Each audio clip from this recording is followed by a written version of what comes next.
Hi everyone, my name is Tracy and welcome back to my channel, or if you're new here, welcome to the video. I hope you enjoy it. So today's topic, I wanted to talk about something that has been on my mind a lot recently. And this realization hit me when I was staring at my dog, and I actually created a whole video diary or video essay on my dog a few months ago. That's on my YouTube channel now, in case you wanted to check it out. I think the video is called What Makes a Dog Beautiful. And it's kind of like a love letter video that I made for my dog that I grew up owning. But anyways, I was babysitting him, and technically he's my brother's dog, and sometimes my brother brings him over for me to babysit. But I kind of grew up babysitting him, so I kind of consider him my dog as well. But his name is Georgie. I also mentioned that in my other YouTube video as well, in case you were wondering.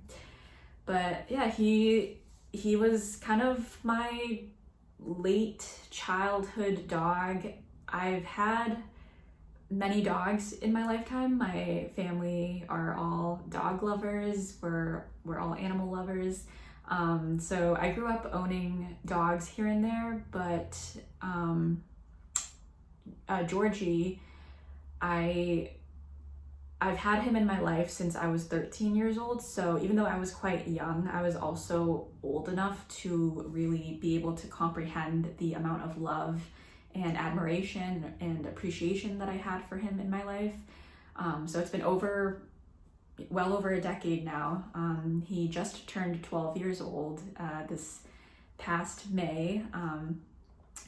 And yeah, I've had him since I was 13 and I'm 24 now, so it's been quite a long time. But I consider him as being my childhood dog, even though I was kind of a bit older when I had him in my life, but I feel like 13 is still very much young in my opinion. And but yeah, I've had him for most of my life growing up, and he's been a huge part in just my childhood. I feel like, my teenage years, I also kind of clump into my childhood as well, as and my college years and stuff like that. And now he's part of my young adult years. Hopefully he will continue to be for a very long time. But anyways, enough of the rambling.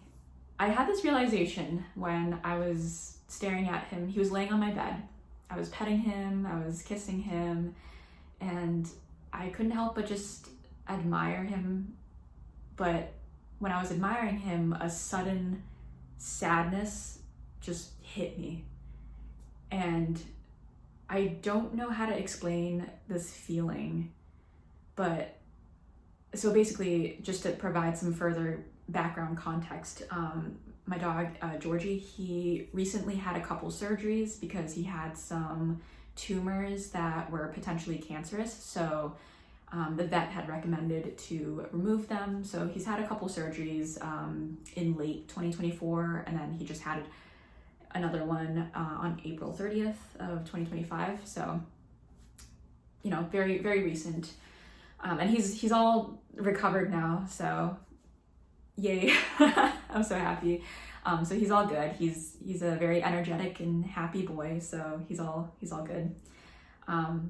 But he was wearing his cone, and this was, during that week after he had his most recent surgery. He was wearing his cone while it was healing. And I was just staring at him, and I realized that, he has looked so much older now, or he, obviously he is old, but I feel like when you take care of someone, whether it's, a person or an animal or a pet, you don't really realize how old they look. And it's never until you actually stare at them and truly look at them and be present in the moment with them that you finally realize that, wow, they've actually aged and they do look different now. And although Georgie is just so adorable, he's so lively and energetic still at 12 years old. He kind of acts like a puppy. He's very, very energetic and very rambunctious. He's a rascal. His fur has gotten whiter, and the medicine that he was taking to heal was kind of making his eyes water a little bit. So he kind of had like some tear stains and stuff, and he was wearing his cone and everything. And in that moment, I was looking at him, and I just suddenly realized that so much time had passed, and I mourn the time that has passed. And I'm trying not to cry right now because it's really hard for me to talk about this, but I guess all of this is just kind of background context on the topic that I want to dive deeper into, because I'm not sure if I'm the only one who feels this way or if other people also feel it. I'm not sure if it's a universal feeling or if I'm the only one who feels it. But basically, when I was looking at Georgie, it made me realize that I was missing out on enjoying the time that I had left with my loved ones, my aging loved ones, like not only my dog, but also my grandmothers, my parents, even like my brothers too. Like, we're all getting older, and we're all, forming our little families. And, I feel like the older I get, I'm so busy now, and I barely have time to hang out with my family anymore. And I don't really see Georgie that much because he doesn't live with me. He lives with my brother and his wife, and they live quite far, so I can only see him, maybe like once a month, maybe once every 2 months, something like that. But so I realized that not only am I sad, mourning the fact that so much time has passed, but I was also sad realizing that I wanted to be more present with, my family and all my loved ones in my life, but it's hard for me to be completely present in the moment because I'm always so stressed and anxious in the moment. And so I'm always looking forward to the future. I always have such an all or nothing type of mentality. Like I always think I'll be happy when this happens, or when I achieve this, or when I do this, then I'll be happy. Like that's always been my mentality. Or I'll, completely do a 360 and I'll end up yearning for the past a lot. I'll always think about my childhood and even just like my years of being in high school or in college, even just recent years. I always yearn for the past, and I'm such a nostalgic person. I get so easily nostalgic about literally everything, even just months ago, like a couple months ago in the past, or like a year ago. I'll still get nostalgic over like the tiniest little things, even if not that much time has passed. But anyways, I know I'm rambling a lot, and I don't know if I'm doing a good job at describing this emotion, this realization that I had. But basically, I've said this time and time again in all of my YouTube videos and stuff like that. I've mentioned that I have been dealing with a lot of, mental health issues. I've dealt with, I am currently dealing with depression and severe anxiety and burnout and a lot of stress. And I am actively seeking therapy, and I'm actively working through this in therapy. But they are things that are very prevalent that I continue to deal with in my life. I have very, very poor mental health. And I think, that was kind of the reason why I wanted to start this YouTube channel, was to kind of have an outlet like this where I can pour out my thoughts and my emotions and just talk to the void, to anyone out there who feels the same, feels the way I feel. And hopefully, you won't feel as alone, knowing that I feel the same things as you do and vice versa. Or even if I am crazy and I'm the only one feeling these things that I'm talking about on my channel, then who cares? It makes me feel good just posting this out to the world to see, kind of like an outlet for me to scream into the void, that type of thing. But yeah, I guess for me, and I did mention this to my therapist actually, and that's kind of when I knew that I wanted to make this video as well, kind of like a message back to myself and to anyone out there, you know, so that they don't feel as alone. But the main contributing factor of my mental health issues is unfortunately my job. I'm honestly not a big fan of what I do for a living. I think I've mentioned this before, but I work in corporate America. I have a business, a corporate job. I went to school for business, and I do not recommend it whatsoever. I kind of just took the business route because I felt like I wasn't smart enough to do anything else with my life. So I don't know, I didn't know what else to do that would have landed me a job after graduating. So I just studied business, and now I have a corporate job, which sucks. I do not recommend. But I didn't want to make this video bashing my job or anything. I mostly just wanted to talk about how hard it is to stay present in the moment when you are dealing with mental health issues.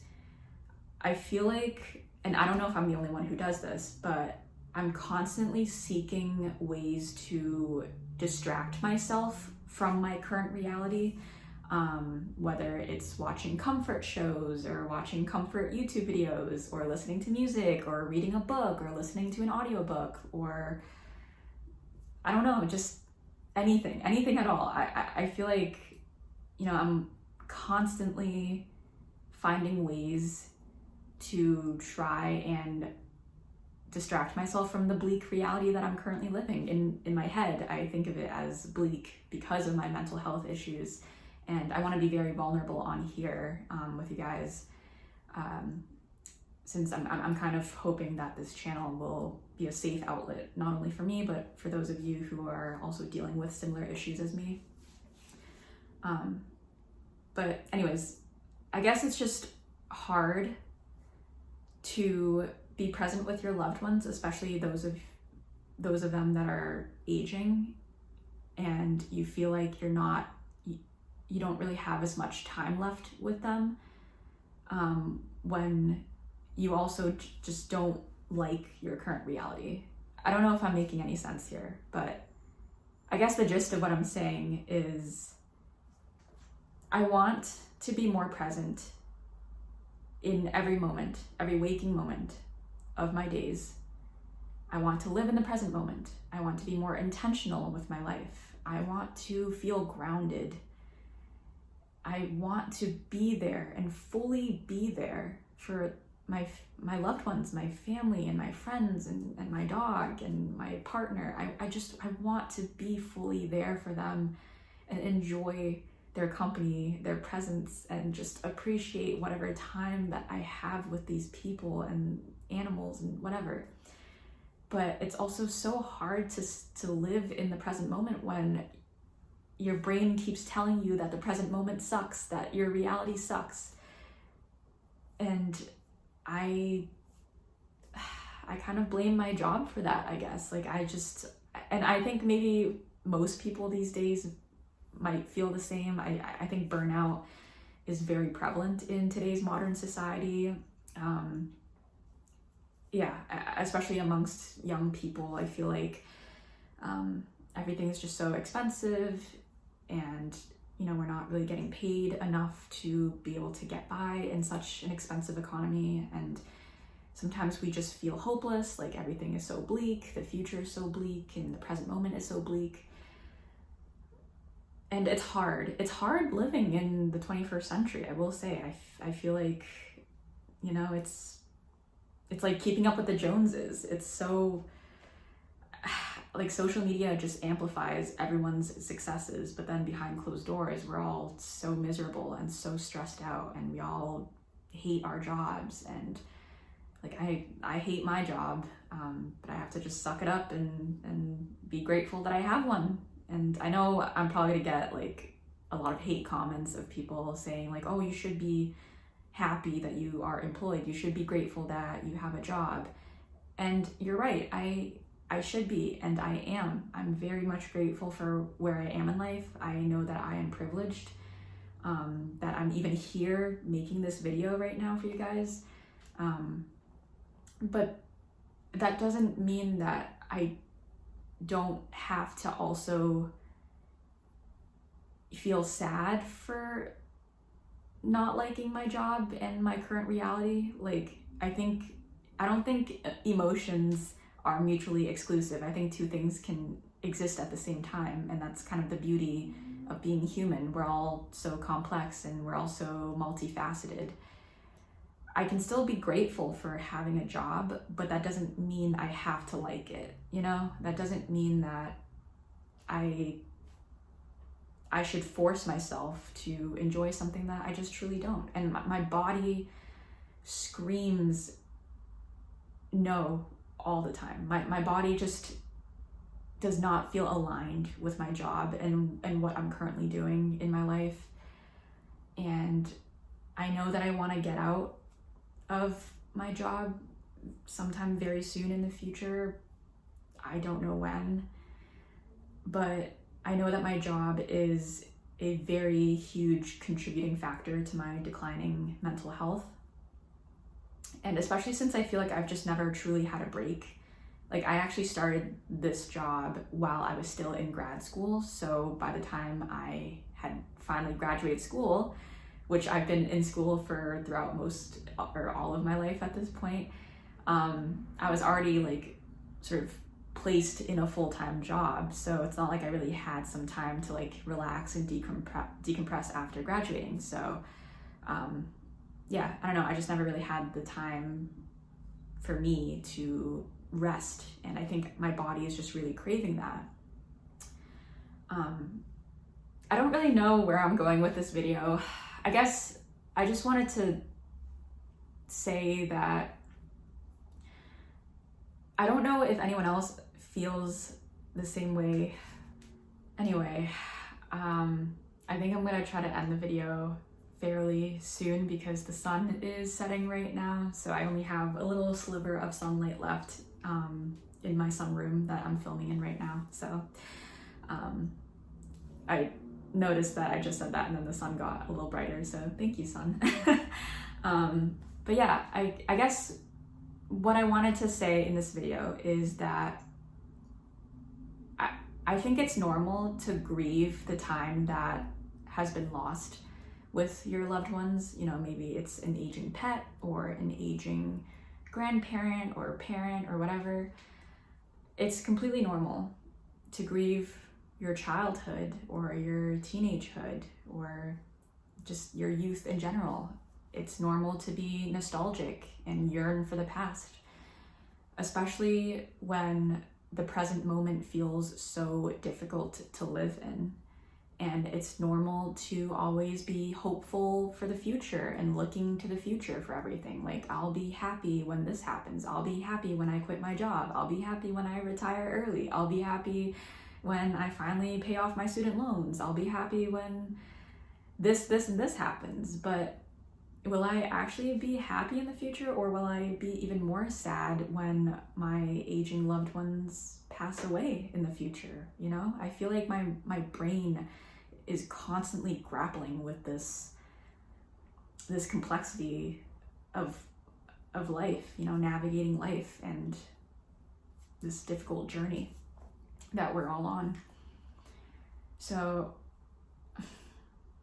yeah, I don't really know how to end this video, but I want you to know that if you are feeling the same way that I am, that it's completely normal. You know, I'm just gonna try to take it step by step, one day at a time. And if I can't do one day at a time, then I'll try to take it 1 hour at a time, or 1 minute at a time, 1 second at a time. We can only do our best to navigate each of our lives, each of the journeys that we're on, because we're all on different life journeys and life trajectories. We're all on different timings, and that's okay. But yeah, I don't know. I don't want to make this video like shaming people for, you know, feeling the same things that I'm feeling. Like, I don't know, like we should be present with our loved ones, but it's also really difficult when we have, you know, mental health issues and the present moment isn't very pleasant to live in. And, you know, sometimes we're constantly looking for the future and constantly yearning for the past and constantly distracting ourselves in the present moment. But then we feel like we're not fully appreciating the time that we still have with our aging loved ones. But yeah, I don't know. I don't know what ending message or advice that I have for any of you guys out there who might feel the same way as I do, or if I'm just the only crazy one who feels this. Hopefully I'm the only one who feels this way, because, you know, it would be sad if a lot of other people felt the same thing as I do. Like if this was a universal phenomenon, I'm not sure if it is, or if I'm the only one who feels these emotions and thoughts arising. But I wanted to make this video just to kind of document my thoughts and my emotions and document where I'm currently at in life, and to hopefully make any of you guys out there feel less alone if you do feel the same way. But I'm always going to be there for you, and I want this channel to be a safe haven for you and for me. And although I don't have any advice on how we can navigate this or how I can navigate this, I'm definitely going to try to work through these looping thoughts in therapy with my current therapist. And if I have any updates on how my therapist recommends me to deal with these complex emotions, then I'll definitely make some video updates as well. But yeah, for now I kind of just want to leave this here. I truly just don't have any sound advice at the moment, but I just wanted to film this video anyways to get this off my chest, get this out of my brain, out of my chest, into a video format, and upload it into the netherworld of the internet. Kind of like journaling. They say that journaling is really healthy because you're getting things out of your brain, complex thoughts and emotions out of your brain and into a physical book or notebook, and it kind of helps relieve your brain a little bit. And I feel like this is kind of what, you know, this YouTube video is for, or what all of my YouTube videos are for. I feel like I created this channel, sorry, I was stuttering. I created this YouTube channel as a way for me to document my life and my thoughts and my emotions, almost kind of like a journaling format, but me talking to the camera type of thing. So yeah, anyways, I know this video was extremely rambly. I don't know if I was being coherent or not, but I hope I was. And yeah, I hope you guys, I don't want to say enjoy watching this video, but I guess I hope you guys felt seen and understood. And I hope you guys kind of appreciate me sort of bringing my vulnerability here on the internet to hopefully make you guys feel less alone out there if you are feeling the same things as I am. But yeah, I hope you guys have a wonderful rest of your morning, noon, evening, nighttime, whenever you're watching this, and I'll see you again sometime in the future. Bye.